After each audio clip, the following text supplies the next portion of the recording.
With our current code, as the player moves from one level to the other, their points and their health are reset to the initial values. You recall we set points to 0 and health to 100. And every time that player is spawned, the values are reset to those initial values. So the player can run around on a level, pick up some points, lose or gain health, and when they go to the next level, the character is respawned, and the player resets. So let's have a look at how we can fix that. Right now, it's because the player is spawned on each level. So a new instance of the character is spawned. So we need an object that persists across the run of the game and not just the run of the level. So in our case, that's going to be the game instance object. So let's flip you over to our capture screen.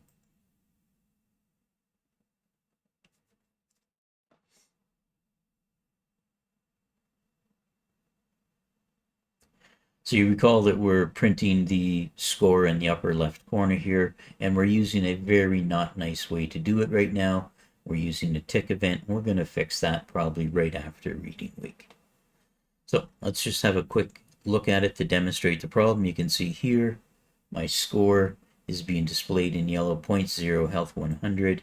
And if I was to run through this fire, my health is down to 77. And if I go pick up this statue, I now have 4 points. But if I go to this new map level, notice that my points are reset to 0 and my health is back to 100. So that's what we're looking to fix now, is that particular issue. And again, this happens because the player characters spawned at each level, and it only lasts for the duration of the level, so there is no object that persists across them. And the object that persists across them is the game instance object.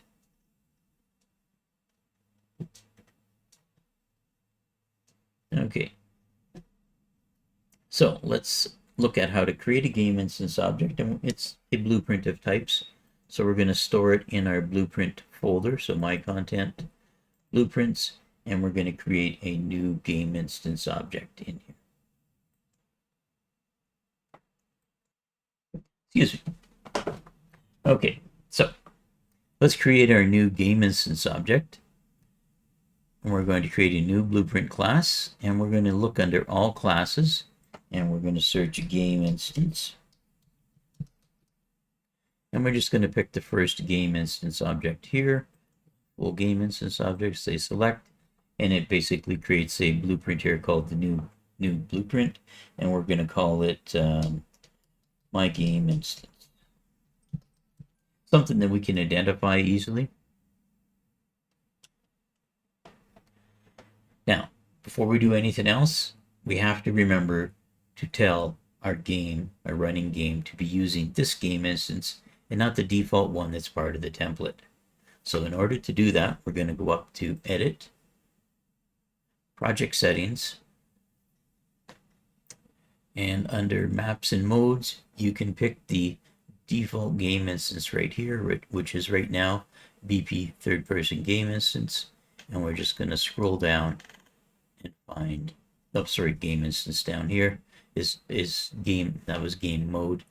We don't want to be messing with that yet. We'll do some work with that later on. Right now we want the game instance class here, from game instance to my game instance. So we've told it to use, our game instance. So we can do a save all and a close. And now our game will be using this game instance. And what we're going to use this game instance object for is storing two variables for now. We could do other things like spawn the HUD, which we'll talk about the heads-up display later on, store other variables, track other game activity in it. But for now, we're just going to track two variables in it. So we're going to bring up the game instance object. And we're going to go to variables, and we're going to add two variables. One of them called points, and a second one called health. And if you recall from our setup earlier, our points is an integer and our health is a float. We can't initialize these until they're compiled and saved. So now health, I'm going to make sure I initialize to 100, and points, or check it's initialized to 0. Okay, so think of this kind of like a global variable. It's going to persist throughout the level, although we're not going to have direct access to it. What we're going to do is, as the level starts, we're going to copy the values from the game instance object into the player object. And as the player leaves the level, we're going to copy the values from the player object into the game instance object. And that way we should be able to replicate the score across levels. So we right-clicked and did new blueprint class, and then we searched all classes, and we searched for a game instance class, and we used the main game instance class here, and then we named it, I'm going to do a cancel here, we named it my game instance. Very important that we set our game to use that. So under project settings, came into maps and modes, came down to game instance, and made sure we changed it to reflect my game instance. Once that was done and saved, we went into the game instance object and we saved 2 variables here. And you can see it's got blueprints, functions, and everything. So there's a lot more we can do with this, and we may a little later on in the semester. For now, it's storing these 2 variables. So we have 2 actions we have to set up here. One, we have to copy the value from the game instance into the player when the player spawned. And the other, as the player is despawning or leaving the level, we need to take the values in the player and copy them up to the game instance. So let's think about when those things happen. The player spawns just after the level spawns. So the level spawns and then spawns the player. So we probably want to include in the player blueprint, or the character blueprint, third-person character blueprint, the code that's going to copy the value from the game instance object into the player. And then this is our main mechanism for getting off the level, the transporter blueprint. So we should probably use the transporter blueprint to copy the values from the player up to the game instance object. And we really can't test these independently. We have to do both halves. So let's go ahead. Well, I guess we could use debug prints, but we're just going to run through and do both halves. So let's start with the player modifications. So content, third person, blueprint. And in here, we're going to want to find the event begin play, and we did some work with that before, right, when we made them arrive in a cloud of smoke. So for now, I'm going to take this, and let's just move it. Let's try and move it.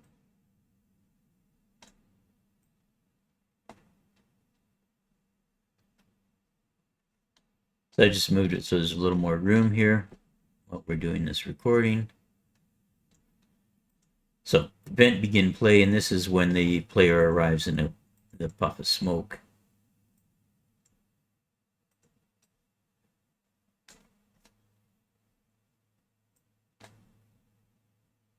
So we're going to add a sequence node in here, which we've talked about before.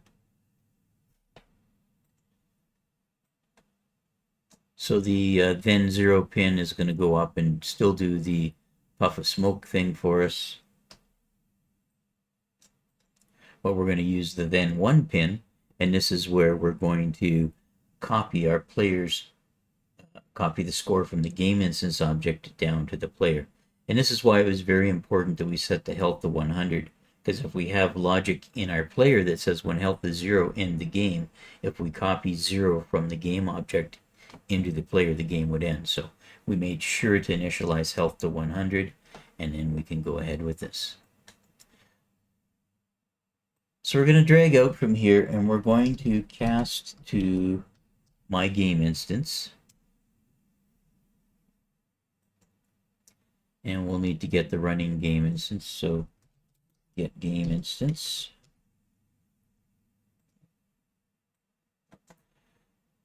As the my game instance object, or from it, we're going to get points.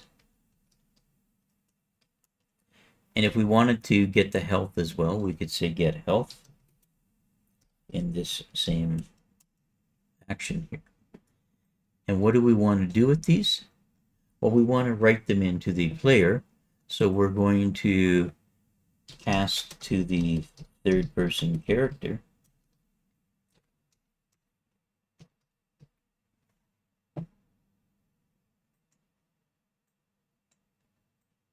So we'll get your character here.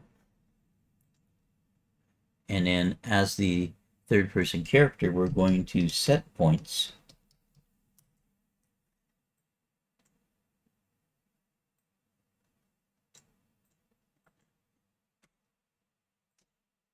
We're going to pay attention to what we're clicking on here. We're going to drag out and say set points. And remember, you need to connect the execution pin here for the set activity. And we're also going to set health.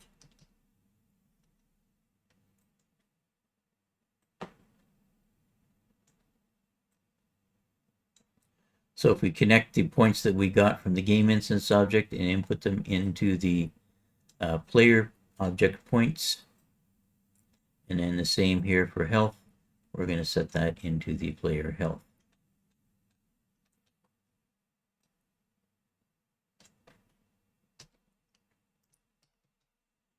Gets points and health from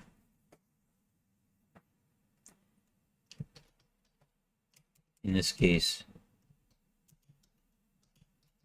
my game instance object and writes into player object.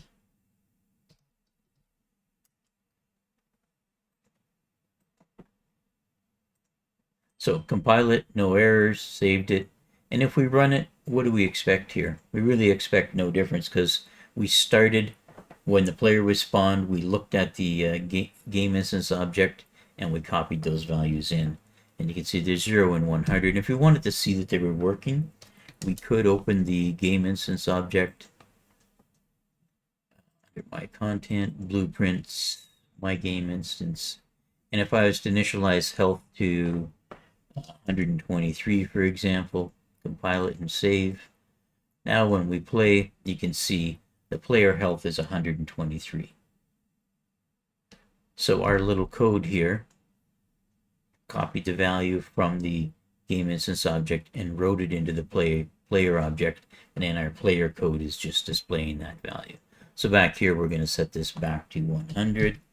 So we're able to do a quick test that our logic for that part works. So that deals with taking the values from the game instance object and moving them to the player when the player is spawned. We now need to, after they're done the level and they're going to the next level, take the values that are in the player and write them up to the game instance object. And I said we'd do that in the transporter blueprint. So let's go into the transporter blueprint. And what we want to do here is right before we open the new level, we're going to want to take the player's score and health and write it up to the game instance object. I'm going to drag this out and make it a little messy first, and then we'll probably clean it up. So this is the node that opens the level, and this is the delay, and we're going to here write the values up to that game instance object. So we're going to do the exact opposite to what we just did. We're going to drag out, we're going to cast to the third person character,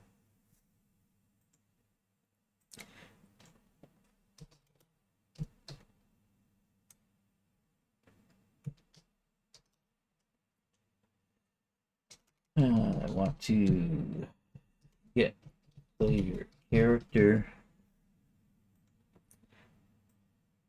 as this particular character. I'm going to get points and get health.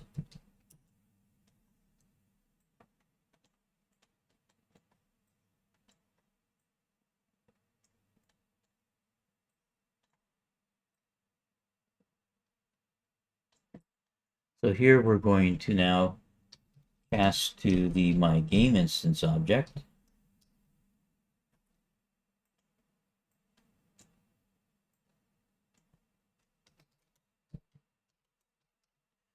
The running game instance, and as the game instance object, we're going to do a set point.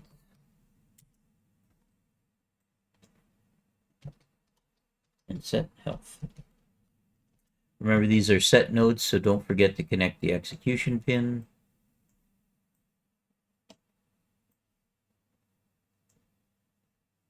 And then we'll connect the value that we get from the player object points and the health object points to the health object in here.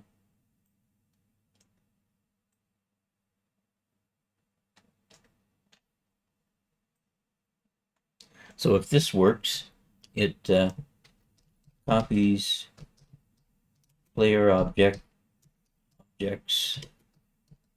points, and health to my game instance object. In this way, they're preserved across the level because the game instance object is created or spawned at the beginning of the gameplay and persists across all of the levels. It doesn't end at the end of the level. So if this worked, we'll compile it and save it. Now we should be able to go over here. I'll lose my health to 77. And then if I come back and grab 4 points, so you can see in yellow in the upper left there, I've got 4 points and health is 54. And if I go to this other level, I now have the health persisting at 54 and the points at 4. And we go to another level or back to the one we're on. We still have that same health. And we'll grab some more points. 5 points. 27 points now with that other one. And if we go to a different level, we still have 27 health, 53 or 27 points, and 53 health. So the game instance object has allowed us to store our points across different levels. That works because the game instance object is spawned at the beginning of the gameplay, not at the beginning of each level. The player or character is spawned at the beginning of each level, so its values are reinitialized. So that's the my game instance object that we've just created and used to preserve our values across the different levels.